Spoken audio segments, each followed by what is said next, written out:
in application of this thing, one of the things that we're seeing right now, when we're talking about quantum computing, back to that, one of the things we're seeing now is ChatGPT. Mm-hmm, right. ChatGPT, which is this fascinating AI program that essentially scours the entire internet for answers for things and is so good at it. The answers for things, for just data, people are getting diagnosed with certain diseases based on symptoms and blood work, and it's super accurate. Legal papers, it could fill out legal forms, and it's wild the capacity you that it can has pass the right bar now. exam that way too. Yes. The bar exam can be passed with a chatbot. Yeah, it's like 98%, right? Now, here's the question. If quantum computing gets involved in AI, what are we looking at? Well, first of all, AI is a software program. We're talking about homogenizing different kinds of essays on the web, splicing them together, and then passing it off as your latest creation. Basically, plagiarism using digital computers. It's a software question. However, quantum computers is bigger than that. Quantum computers is a hardware question where it actually increases your ability to do much more than with an ordinary digital computer. So the two of them, the chatbots that are a revolution in software, and then quantum computers, which are a revolution in hardware, when they get together, watch out. So we're talking about an extremely powerful alliance between software and hardware. Now, also, as you know, chatbots will also lie, cheat, swindle, joke, and do all sorts of crazy things. Yes. If you're a high school kid, you could write all sorts of science fiction scenarios, and some chatbot may grab pieces of that nonsense and incorporate it into their essay. Oh, interesting. So it Right. can't discern what's accurate. Exactly. The whole point. This is the whole ball of wax. Chatbots do not know what is correct or incorrect. They just gather information so they could be gamed. That's right. All they do is homogenize, cut up existing things that sound human, put it together, and then people say, my God, that sounds like a human wrote it. Of course, a human did write it. Isn't that interesting that they could game that also if they wanted to find out what percentage of people believed a certain thing? If they had some bad actors, some foreign governments that decided they were going to spread narratives as widely as possible, and ChatGPT just gathers up all this information, it could give you an incorrect understanding of what's happening in the world. That's it can give right. you an incorrect understanding of politics, of economics. The whole point is that even though there's a good aspect to all these software programs, the downside is that you can fabricate truth because it cannot tell the difference between false and what is false and what is true. That's very If interesting. you talk to the chatbot and say, do you know the difference between correct and incorrect? And they say, no, it's just on the web. They're just instructed to cobble together existing paragraphs, splice them together and polish it up, and then spit it out. But is it correct? It doesn't care. It doesn't know. So it is essentially like an amazing resource of information that's very flawed, that can't discern and can't think. I do this. I have this problem all the time. I'm a professor, and I give assignments to the students, sometimes write a term paper. So what do? Some of them plagiarize. How do you catch them? Well, you read the essay, and then you read another essay, and you say, I've heard that before. I've Oh, you seen did that it the old-fashioned expression. way. Yeah, right. Right. The old-fashioned way. Yeah. But you see, that's what a chatbot is. A chatbot is like a teenager that plagiarizes other people's essays, passes it off as their own. Now, I'm a scientist. We like to think about things that are creative, new, innovative, things that'll change our perception of the world. None of that, absolutely none of that comes from a chatbot. A chatbot simply rearranges pre-existing essays. That's all Yeah. it does. The thing is, though, that's all it does now. That's what's interesting. What's interesting is what you're talking about with quantum computing and the insane computational power. Right. And then apply that to having access to all of the information. Right. But there's a good aspect, too. You know, when I write a book, my publisher has a fact checker. A fact checker that goes through all the different statements that I make to make sure that they're all correct. There is no fact checker for chatbots. Let me repeat that again. There is no fact checker for chatbots. That is the whole ball of wax. That's the reason why they're so dangerous, because they don't know. These chatbots are machines. They don't know what is correct, what is incorrect. It's all the same to them. That's the danger, that they could incorporate teenagers ranting and raving about all sorts of garbage and put that in with articles that sound reasonable. You see? That's the problem. Now, here's where quantum computers come in. Quantum computers can act as a fact checker. You can ask a quantum computer to remove all the garbage, remove all the nonsense in these articles, and it'll do that. So, in other words, the hardware may be a check on some of the wild statements made by software. But the problem with that is, who's the arbiter of the information? Like, who decides what's real and what's not? How does the chatbot decide? Is the chatbot ideologically biased?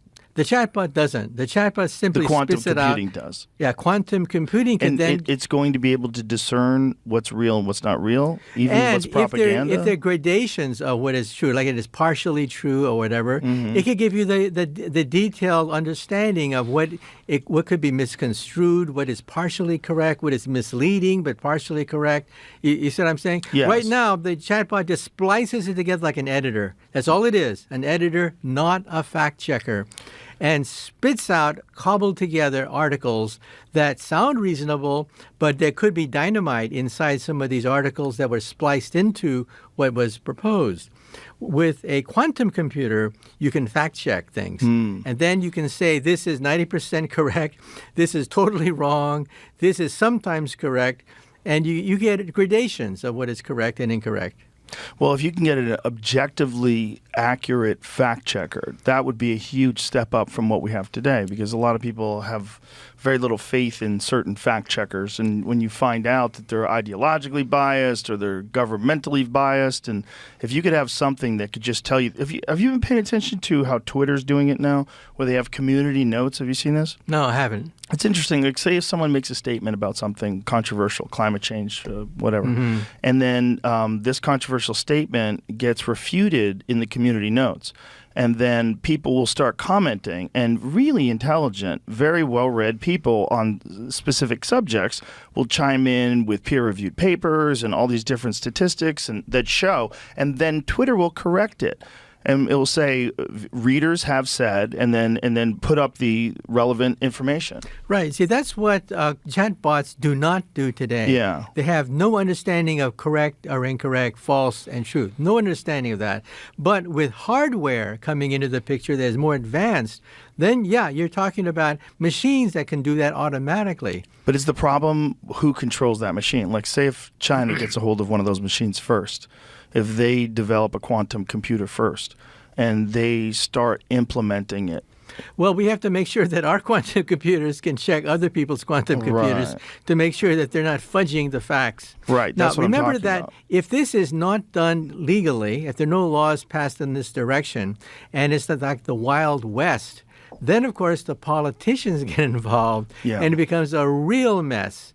Now, we do know that you cannot yell fire in a crowded theater. Therefore, there are limits to free speech. We get that. But how do you make limits on statements that are written on the web that no human can possibly follow? Right. That's where quantum computers can come in. Quantum computers are powerful enough to survey the entire landscape and give reasonable rebuttals to things that are just outrageous.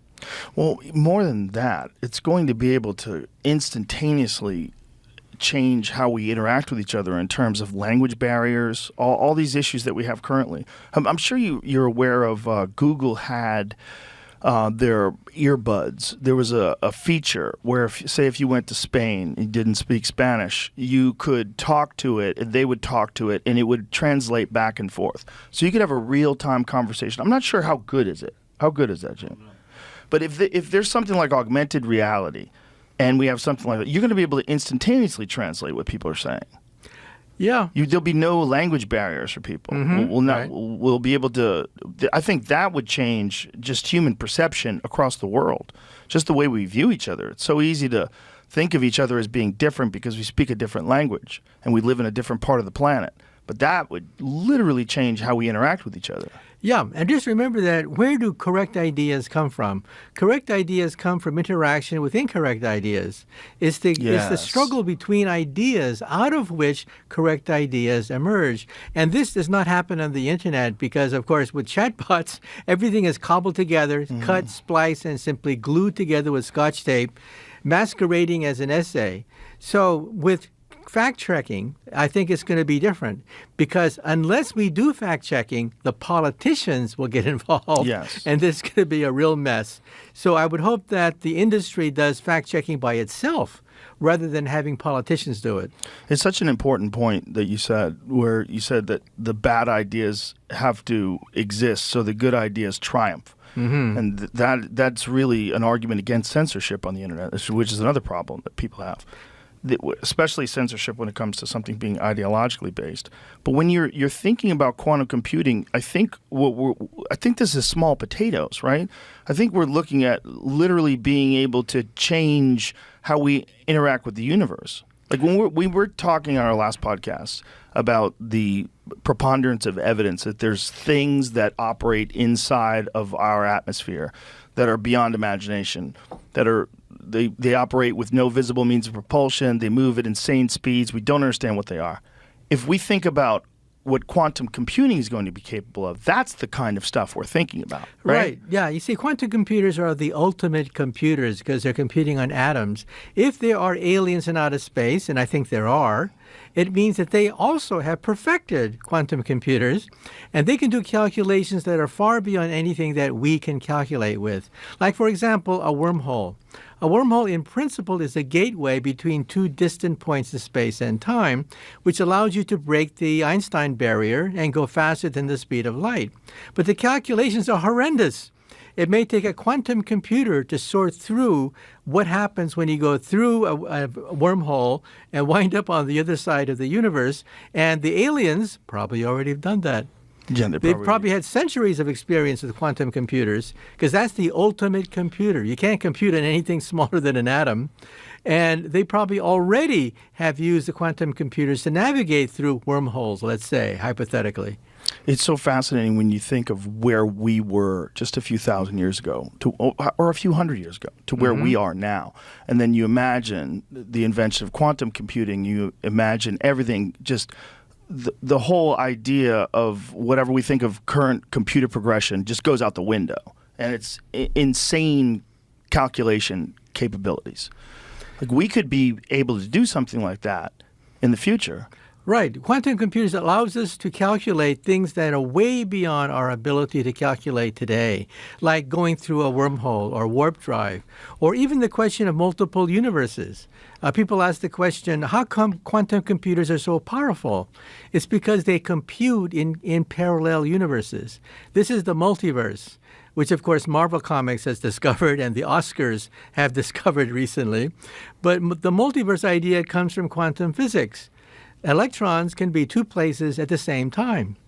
Now, some people have a hard time getting their head around that, but get used to it. That's why we have lasers. That's why we have transistors. That's why we have the internet. That's why we have this conversation.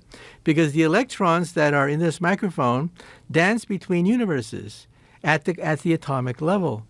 And so we have to get used to the idea that quantum computers introduces a whole new way of looking at reality. Now, reality is not a Marvel comic, but the idea of the multiverse comes from quantum physics, and that is electrons can be multiple places at the same time.